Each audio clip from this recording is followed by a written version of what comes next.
ভাবি রে দেখ না আমি সেজেছি, একটা ছবি তুলে দে না। আরে মা আমি তো পড়ছি। পড়া তো সারাদিনই পড়তে পারবি, আগে চল ছবি তুলে দিবি চল। এ বাবা একটুখানি চিনি এনে দে না পাশের দোকান থেকে।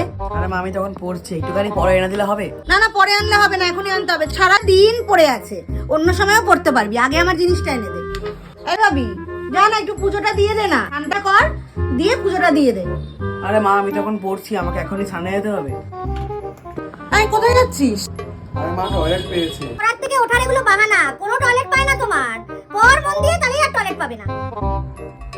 কি রে কি করছিস? আরে মা দেখছো জল খাচ্ছি। কিচ্ছু জল টল খেতে লাগে না, এগুলো পড়ার থেকে ওঠার বাহানা। কি করে পড়ার থেকে উঠবি তাই বারবার করে জল পিপাসা পায়, টয়লেট পায়। মা যখন তুমি আমাকে বলছিলে এটা কর সেটা কর, তখন তুমি কি বলছিলে? যে আমার কাছে নাকি সারাদিন পড়ার সময় আছে। আর এখন যখন আমি জল খাচ্ছি বা টয়লেটে যাচ্ছি তখন তুমি বলছো যে আমি বাহানা করছি। তাহলে আমি কিন্তু তোমার আর কোনো কাজ করতে পারবো না। না না না ঠিক আছে, জল খাবি, জল পিপাসা পেয়েছে খা খা।